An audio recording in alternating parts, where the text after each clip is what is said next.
So Paris is by far one of the most beautiful cities I've ever visited in my travels, and today I'm going to be giving you a how to travel Paris video covering three main topics of how to get around Paris, the activities to do when you're there, and the food. If you've not seen my Paris travel film, go and check it out. There'll be a link down below in the description. If you find this video useful at any point, be sure to drop a like on the video and consider subscribing to the channel.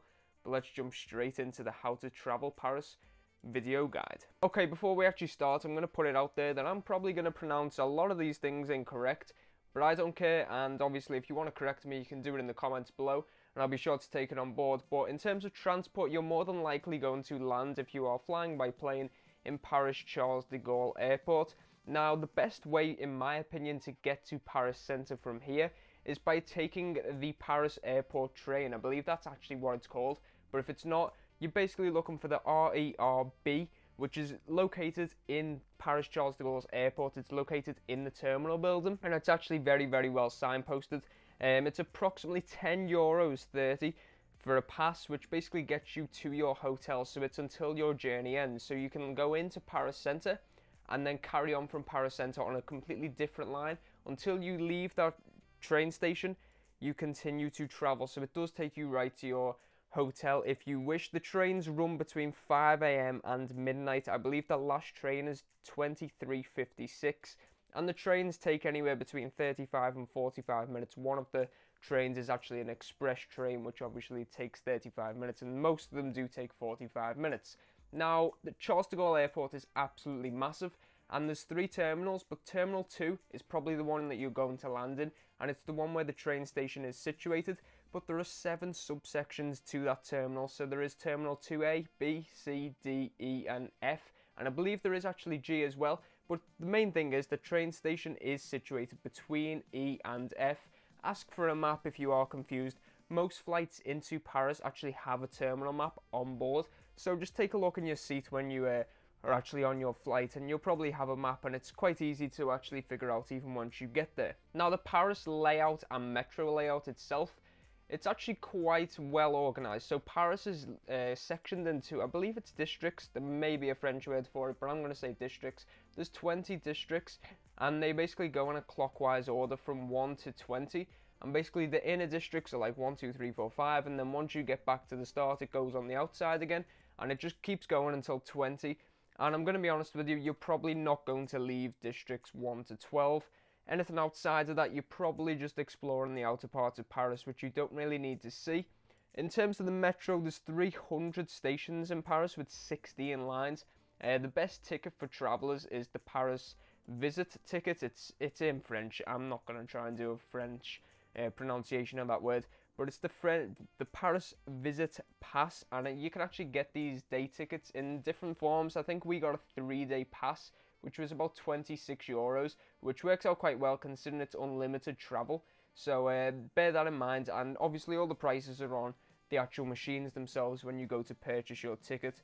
And the best method to actually find out which station you need to get on and off is just by using maps on your phone. It tells you the exact station you get on at, how far you need to walk, when you need to change, what lines you need to get on. And one of the cool things is it actually tells you which exit to take at the train station, as there's usually 3, 4, 5 exits that take you to different parts of Paris. It will tell you which number to exit at, which is a very, very cool feature. Now, one of the tips with the metro, which I wish I knew before I head out there, was that the doors and the metros themselves are actually very different depending on each line. We had some problems opening and closing the doors when we were there. We actually got stuck on a train because we couldn't figure out how to actually open the door. So my advice is get on a car that is going to be a bit busy so you can just get on and off with other people. It means that you might not get a seat, but until you figure that out, it's probably the best method, because then you don't have the stress of trying to figure out if you can actually get on or off the train itself. Now, moving on to the activities in Paris, I've split them up into daytime activities and nighttime activities. The first one is visit the Louvre. I'm not sure if I'm even pronouncing that right, but obviously everyone knows what it is. It's where the Mona Lisa is kept. It's a great trip, to be honest. I went there myself, as you can see from the footage, and even though I'm not actually into art, it was just a really great experience just to see all these different exhibitions. Really, there's so many different rooms, there's so many different places to go and visit once you're actually in there, and the building itself is pretty cool if you just want to get that Instagram pic with the pyramids. A quick tip for you, which you're going to find out quite a lot through this video, is if you are between the ages of, I believe it's 18 and 25, and you're a European Union passport holder, you actually get in for free, which is pretty cool. You just show them a passport and you say that you're between these ages, which they can see from your date of birth, and they do actually give you free admission. Go and visit the Nacho Dam Cathedral. It's on kind of its own little island. I'll obviously have it highlighted on a map right now, but it's a really, really cool building. It's very, very tall. You can't actually see it until you get right up on top of it, which is quite strange considering how tall it is, but there's also quite a few nice little cafes around there. But as I said, go and visit during golden hour, which is obviously when the sun is either rising or setting, just to get a really, really nice picture, or just to actually see the building itself. Even if you're not into photography, it makes the building look 10 times nicer if you visit during golden hour. Now the next one I have absolutely no chance of pronouncing, but it's just going to be on the screen right now on the map. Go and visit this place. It's outside of Paris. It's probably the furthest outside of Paris you'll have to travel, and there's a lot of stairs to get there. But the fact it's outside of Paris makes it really, really cool, because you get to see that different part of the French culture, which you don't tend to see in the city centre. The streets are very, very narrow, but very, very quiet. It's a really, really nice area. And obviously the view from the top is pretty cool. Even if you don't actually want to go to the top, the view from the terraces or the surrounding areas is actually really, really nice. That's where I got some of these shots that you're seeing right now. And one tip is, if you use your metro pass, the day pass, the visit pass that you've already purchased, you can actually get on the cable car, which does save your legs climbing all them stairs. So there is a cable car literally located just outside, and you can go up and down on that using your metro pass, so bear that in mind. Now this next one is actually something I've done during the night time, but I feel like during the daytime you can probably, you know, fit it into your schedule a bit more, and it's visit Galeries Lafayette. I've probably butchered that so bad, the pronunciation, but I'm not too bothered. It's basically a shopping centre. We went when it was Christmas. You'll see footage of the Christmas tree, or at least a picture of it. And the shops are absolutely insane. It's like stores. If you've been to like the likes of Selfridges or Harrods here in England, it's quite similar to that. But the reason I'm mentioning this is because if you continue to going up and up and up, I think there's about 7 floors. If you get to the very, very top floor, you can actually go out onto the terrace, and you've got some stunning views over Paris, which were kind of a bit poor when I was there because it was cloudy, but I still got quite a decent view, which you'll be seeing on the footage right now. And it's just a really, really nice rooftop to go and see for absolutely free, and it saves you climbing buildings and getting arrested by police. Now the next thing that you want to go and visit is the Centre Georges Pompidou. I've absolutely smashed that pronunciation now. I've got that completely wrong, but it's basically an art gallery, I believe. And the reason I say I believe is because I didn't actually go in. The only thing I actually went to see was the big golden thumb outside in the building itself. It looks pretty cool. And if you just go and get a picture of that, or you go and visit the area, it's very, very busy, but you can really tell that people are quite intrigued by the thumb. That's what I went and done. I got a time lapse and a couple of pictures of it. Just to go and visit the building itself is pretty cool, but I believe you can actually get some good views from the top. So if you do want to go in, bear in mind there's quite a bad queue for it. That's what actually put us off. Now, one of the big things to go and see in Paris is, I believe it's called the Champs-Élysées, or I know it's not wrote like that, but I believe that is how it's pronounced, and it's basically just a big stretch of road with tons of shops, and it's basically got the Arc De Triomphe at one end and the Place de la Concorde. Again, I'm not French, and I can't even begin to try and act French, but it's basically got them at either end. You know what the Arc de Triomphe is, and the Place de la Concorde, it's a pretty cool place, to be honest. There'll be footage of it right now, and it's basically either end. I believe it stretches about 2 kilometers of just shops and all kind of local French type of culture. It's really, really cool. Go and see it when it's quite busy during the night, and 2 things will happen. You won't be able to move that much because it'll be that busy, and you won't be able to hear that much for all the cars beeping, but it's a great experience nevertheless. Now, the final daytime activity is go and visit the Eiffel Tower. Now, do not go up the Eiffel Tower during the day. I'll come to that in a moment as to why, but get off at the metro station called Trocadero. I'm not even sure how you pronounce it, but it's basically the metro station, which is about a 2-minute walk away from the famous wall that everyone sits on to get their picture with the Eiffel Tower. Now, be warned, there are a lot of people there. It's probably the busiest part of Paris I've ever seen. You will need to wait quite a while to get that spot on the wall, but it's to the right hand side of the wall. You'll know exactly what I mean when you get there, but you will be expected to wait quite some time. Now, moving on to the nighttime activities, And I said don't visit the Eiffel Tower, or at least go up the Eiffel Tower during the day, and that is because it looks absolutely stunning at night. You get a very, very clear view of Paris, and the reason I said go overnight is because during the daytime, because the Eiffel Tower is so high up, it's often cloudy, and it was cloudy every single day I was there, apart from the nighttime when the clouds would shift. So going up the Eiffel Tower during the night was absolutely perfect. You're going to queue for quite some time. It's quite a complicated system. You've got to go through numerous security checks. I believe it's 3 or 4 security checks. You've got to get 2 different lifts. It's all kinds of craziness, but trust me guys, go to the top. Do not get off at the second floor and think this is enough. Go to the top. It's completely worth it. It's incredibly safe. And if you're scared about the lift, stand in the corner of the lift. That means you can avoid having to look out at the drop.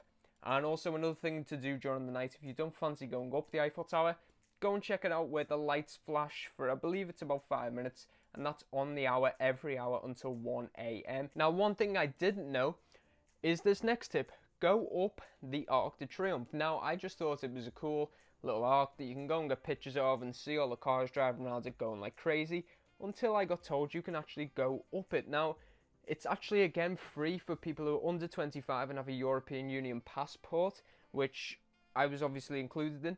And the way to actually get up the Arc de Triomphe is not by running across the roundabout, because you will probably get run over within 2 seconds. It is that busy.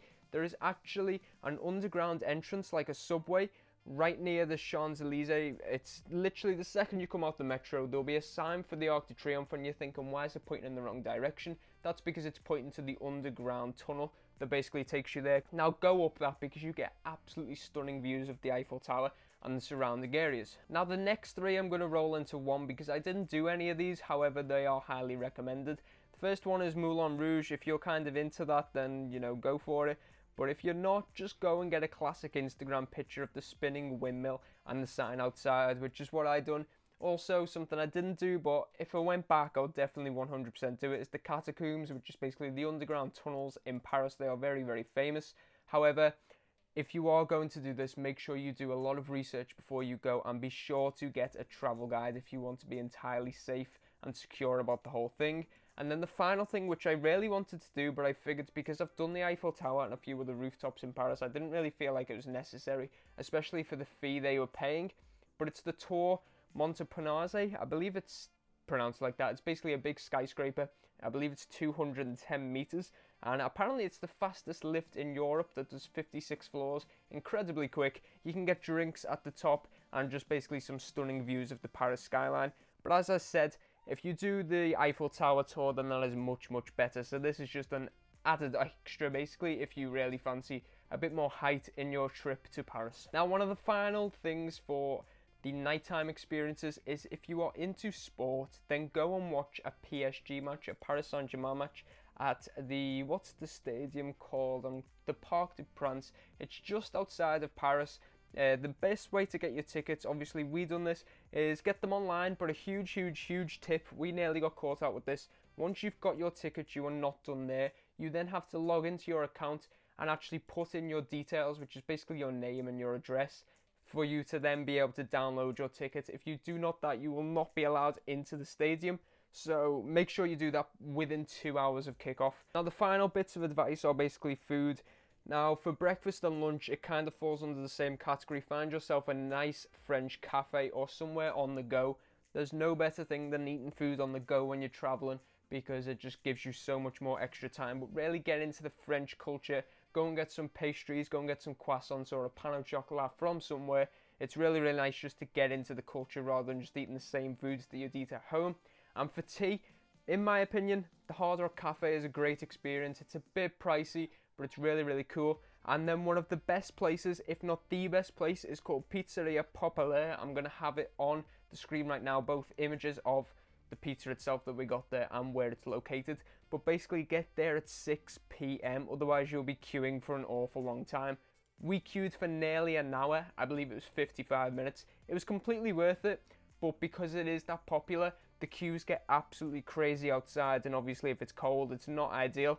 Also, one other pointer, there's no English menus, however the waiters are happy to translate for you, so that shouldn't be a problem, but just do not get worried if you get in there and there's no English menus available for you. You just ask for the waiter to translate. Now, I know there's quite a few things that I've missed off, but this is just my personal opinion of how to travel Paris. If you want to ask any questions, be sure to pop them down in the comments below. If you found this video useful, be sure to slap a like on the video. It means a lot to me, and be sure to subscribe to the YouTube channel. Go and check out my Paris travel film. It's on the channel right now, and thank you all for watching. Until next time, goodbye.